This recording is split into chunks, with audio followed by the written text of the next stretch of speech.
खोल दे पंख मेरे कहता है परिंदा अभी तो और उड़ान बाकी है।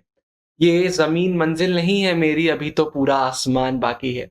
Hello everyone, my name is गुरु टेहंगुरी और मुझे पता है कि आप सब थोड़ा-थोड़ा थक गए होंगे इतने सारे बोर्ड एग्ज़ाम देते-देते। तो भाई पर हमें अभी थकना नहीं है, अभी हमारा हिस्ट्री का पेपर बचा हुआ है। हिस्ट्री का एक पेपर है यार जो उन लोगों को बहुत डिफ़िकल्ट लगेगा जिनका प्रिपरेशन नहीं हुआ। लेकिन अगर आप इस वीडियो को फ़ॉलो कर लेते हैं, जितनी चीज़ें मैं आपको बता रहा हूँ उनको सुन लेते हैं, समझ लेते हैं और फिर इम्प्लीमेंट कर लेते हैं तो भाई हिस्ट्री आपको बहुत आसान लगने लगेगा। चाहे आप मेरी बात कर लें, चाहे देव भैया की बात कर लें, हम दोनों ने बोर्ड एग्जाम में 95 स्कोर किए थे हिस्ट्री में। तो हम आपको बहुत अच्छे से बता सकते हैं हिस्ट्री में क्या हमें करना है और क्या नहीं करना है। तो इसी के साथ इस वीडियो को चालू करते हैं, वीडियो पूरी देखिएगा। इस वीडियो में सबसे पहले कुछ स्टडी टिप्स मैं आपको दूंगा जो बहुत इंपॉर्टेंट है। उसके बाद मैप रिलेटेड टिप्स मैं आपको दूंगा, भाई मैप वर्क हमें कैसे करना है। फिर पढ़ाई कैसे करना है, स्टडी टिप्स आपको मालूम है, फिर हम बात करेंगे पढ़ाई आपको कैसे करना है और फिर जिस दिन आपका एग्जाम रहेगा उस दिन की टिप्स मैं आपको देने वाला हूं। तो सीधा वीडियो को आगे बढ़ाते हैं। सबसे पहले भाई स्टडी टिप्स से बहुत सारी टिप्स आ जाती है, इनको सुनिएगा। सबसे पहले भाई सीक्वेंस फॉलो करना है, मतलब पहले आप चैप्टर 1 फिर 2 फिर 3 जो आपके टर्म 1 में चैप्टर आ रहे हैं पूरे सीक्वेंस में आप पढ़ेंगे। आगे पीछे मत करिएगा, डेट में भी कंफ्यूज हो जाएंगे, चैप्टर भी आपको अजीब लगने लगेंगे।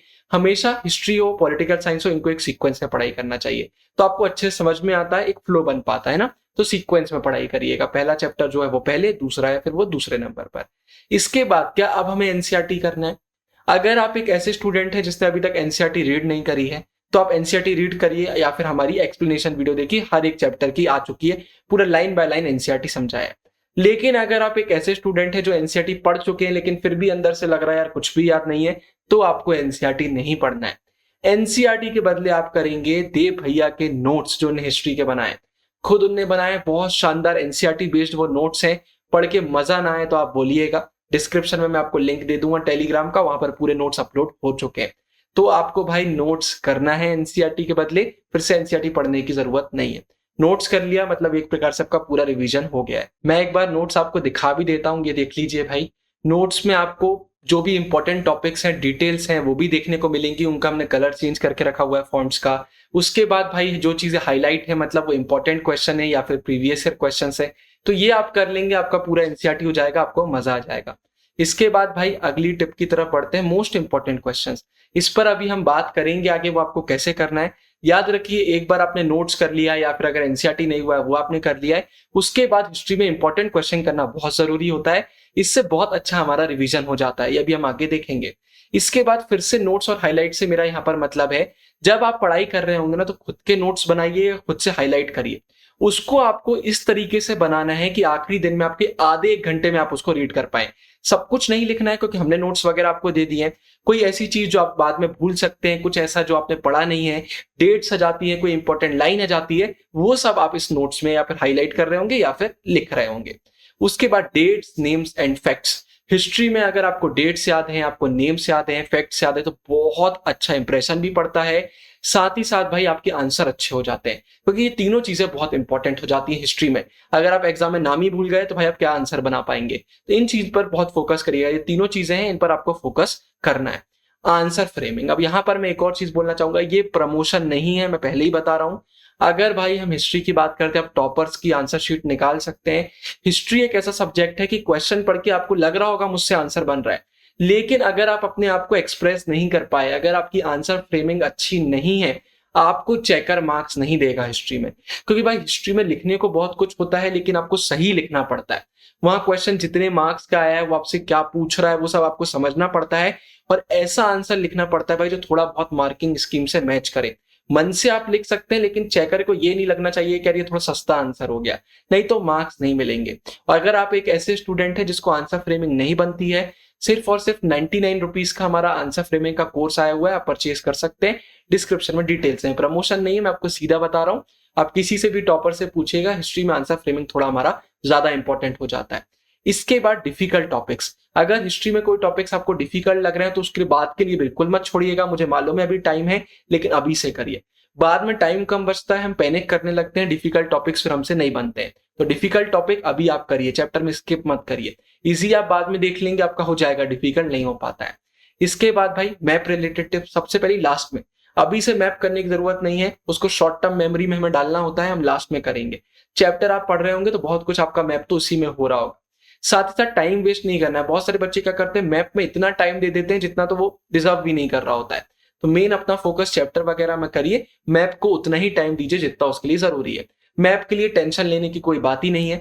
हमने वीडियो डाल दी जिसमें सारे मैप्स हमने कवर कर दिए हैं। आपको उसमें वीडियो में पीडीएफ भी मिल जाएगा, आप उसको डाउनलोड कर सकते हैं। मैप की टेंशन आपकी खत्म। वो भी पॉलिटिकल मैप दिया है जो बोर्ड एग्जाम में आता है, फिजिकल मैप नहीं दिया है। एनसीईआरटी में फिजिकल मैप होता है तो बोर्ड एग्जाम में कंफ्यूजन हो जाता है, लेकिन वीडियो आप कर लेंगे कोई दिक्कत नहीं आएगी। डिस्क्रिप्शन में इसका लिंक मैं डाल दूंगा या फिर एंड स्क्रीन में भी आपके लिए डाल दूंगा। इसके बाद अब हम बात कर लेते हैं हाउ टू स्टडी, कि हमको पढ़ाई कैसे करना है। तो पढ़ाई करने के लिए आपको सिर्फ दो चीजें सिलेक्ट करना है। पहला है, या तो आप एनसीईआरटी सिलेक्ट करेंगे या फिर नोट्स करेंगे। अगर आपका एनसीईआरटी हो चुका है तो मैं आपको बोलूंगा आपको नोट्स ही करना है। और दूसरी चीज जो सबको ही करना है वो है फंसना पक्का है सीरीज। बाकी सब्जेक्ट जैसी प्रॉब्लम हिस्ट्री में नहीं होगी। ये हमारे कॉलेज एग्जाम से पहले ही हमने बना दिया था फंसना पक्का हिस्ट्री का, तो चैनल पर पूरी प्लेलिस्ट इसकी कंप्लीट हो चुकी है, तो वो आप करेंगे। फिर याद रखिए चैप्टर फिर क्वेश्चंस विद चैप्टर। ये गलती नहीं कि पहले पूरे चैप्टर कर लिए फिर फंसना पक्का है देख रहे हैं, जी नहीं। चैप्टर करिए फिर फंसना पक्का है करिए, चैप्टर करिए फिर फंसना पक्का है करिए। आपको फंसना पक्का है के अलावा और कोई क्वेश्चन देखने की जरूरत भी नहीं है। देखिए ऐसा मैं नहीं बोलूंगा कि बिल्कुल डायरेक्ट क्वेश्चन आ जाएगा। क्वेश्चन कई बार वो थोड़ा बहुत घुमा देते हैं, मतलब उसकी फ्रेमिंग चेंज कर देंगे, लेकिन रहेगा वो फंसना पक्का है सीरीज से, क्योंकि सारे इंपॉर्टेंट टॉपिक्स इसमें हमने आपको कवर कराए हैं जो हमें पुराने सालों में देखने को मिले। तो अगर आपने हमारे नोट्स कर लिए हैं और उसके बाद फंसना पक्का है कर लिया है तो आपके मार्क्स नहीं कट सके। ये दोनों का अगर आपने बना लिया भाई एक कॉम्बिनेशन, तो डेडली कॉम्बिनेशन है ये। इसके बाद भाई डिफिकल्ट टॉपिक्स कैसे करें। तो ये मत करिए कि आपने देखा यार ये टॉपिक डिफिकल्ट है तो आप फिर से पूरी एनसीईआरटी पढ़ने बैठ गए, जी नहीं। आप फंसना पक्का है देखिए, वहां पर आपको उसका एक्सप्लेनेशन देखने को मिलेगा अगर वो इंपॉर्टेंट टॉपिक है तो, या फिर आप हमारे नोट्स देखिए। ये आप करेंगे, टाइम कम लगेगा, आपका टॉपिक हो जाएगा। फिर से एनसीईआरटी रीड करेंगे, टाइम वेस्ट होगा। तो आप ये करिए, हमें स्मार्ट वर्क करना है, हार्ड वर्क नहीं। हार्ड वर्क करने में प्रॉब्लम कुछ नहीं होती, लेकिन जब किसी चीज को अगर हम स्मार्ट वे में कर सकते हैं तो क्यों नहीं। इसके बाद मैप वीडियो देख लेंगे, मैप का काम हो गया। कोर्स का मैंने आपको बता दिया, अगर आपको आंसर फ्रेमिंग में प्रॉब्लम है, कोर्स बिल्कुल आप लीजिए, उसका डिवाइड करिए। अब आपको लगेगा कुछ दिन बाद यार हिस्ट्री का सिलेबस कितना ज्यादा है, मुझसे नहीं हो सकता, मैं क्या करूं। कोर्स को डिवाइड करिए, जितने दिन बचा हुआ है उसमें डिवाइड कर दीजिए, मेरे कितने चैप्टर कितने टॉपिक बचे हुए हैं, एक दिन में मुझे कितना करना पड़ेगा कि आखिरी में मेरे पास एक दो दिन बच जाए रिवीजन के लिए फिर से, और मेरा सब कुछ हो जाए। ऐसे करके अगर आप अभी से पढ़ाई करेंगे आपको हिस्ट्री में दिक्कत नहीं जाएगी। तो हिस्ट्री में पढ़ाई कैसे करना है, नोट्स करना है फिर फंसना पक्का है करना है, या फिर अगर एनसीईआरटी नहीं हुआ तो एनसीईआरटी करना है फिर फंसना पक्का है करना है। एक चैप्टर उसके क्वेश्चन, एक चैप्टर उसके क्वेश्चन, एक चैप्टर उसके क्वेश्चन, इसमें हम चल रहे होंगे, सीक्वेंस हम फॉलो कर रहे होंगे। इसके बाद हम मैप वगैरह का करेंगे, और अगर हमें लगता है हमारी आंसर फ्रेमिंग अच्छी नहीं है तो जो हमारा 50 मिनट्स का बस कोर्स है वो आप देखेंगे, आपका आंसर फ्रेमिंग का दिक्कत खत्म हो जाएगा। आपको समझ में आ जाएगा कि आंसर फ्रेम कैसे करते हैं। तो आपका सिलेबस हो चुका होगा, तो बोर्ड में ये क्वेश्चन नहीं आएगा कि यार कैसे आंसर फ्रेम करूं। ये हमारा ये आ जाता है भाई। इसके बाद एग्जाम डे पर मैंने आपको क्या बोला था, आप खुद के नोट्स बनाएंगे और वो 30 मिनट से 1 घंटे में हो जाना चाहिए आपके रीड, तो वो आखिरी दिन में आप करेंगे अपने नोट्स। डर लग रहा है, एक बार फिर से फंसना पक्का है, हम देख लेंगे, हमारा सुबह सुबह रिवीजन हो जाएगा। टाइम मैनेजमेंट, हिस्ट्री के पेपर में टाइम अच्छे से मैनेज करिएगा, बार बार टाइम देखिएगा। अगर आपको ऐसा लगता है पेपर लेंदी आया है तो पहले लॉन्ग आंसर करिएगा, क्योंकि उनको फ्रेम करने में टाइम लगता है। मैंने क्या बोला, हिस्ट्री में थोड़ी सी फ्रेमिंग करना पड़ती है, नहीं तो फिर मार्क्स नहीं मिलते हैं। तो जो लॉन्ग आंसर है उनको हम पहले कर देंगे, दिमाग लगाकर कि हमारी फ्रेमिंग अच्छी हो जाए। उसके बाद क्वेश्चंस को बहुत अच्छे से पढ़िएगा। ये नहीं कि हमने क्वेश्चन को जल्दबाजी में गलत ही पढ़ लिया और क्वेश्चन कुछ और पूछ रहा है। हिस्ट्री में ऐसा हो जाता है कि कई बार उन लोग सिंपल क्वेश्चन को हल्का सा घुमा कर दे देते हैं। तो ये मत सोचिएगा क्वेश्चन कहां से आ गया, ये तो मैंने कहीं पढ़ा ही नहीं था।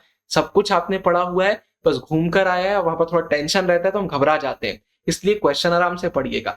इंप्रेशन, अगर आप डेट वगैरह लिख कर आते हैं, फैक्ट लिख कर आते हैं, एनसीईआरटी की लैंग्वेज यूज करते हैं, रटने की बात नहीं कर रहा हूं, सिर्फ थोड़ी बहुत एनसीईआरटी की टर्मिनोलॉजी अगर हमको मालूम है, एक अच्छा इंप्रेशन पड़ता है। जब आंसर थोड़ा सा मार्किंग स्कीम से मिलता है, फंसना पक्का हम एनसीईआरटी से क्यों बनाते हैं, क्योंकि थोड़ा सा मार्किंग स्कीम से जब आंसर मिलता है एक शानदार इंप्रेशन पड़ता है। वर्ड लिमिट, अगर आपके दिमाग में ये चल रहा है कि भाई लॉन्ग आंसर को अगर हम बहुत बड़ा लिख देंगे तो मार्क्स मिल जाते हैं, ऐसा बिल्कुल भी नहीं है। कई बार स्कूलों में ये चीजें बताई जाती हैं, लेकिन ये सही नहीं है।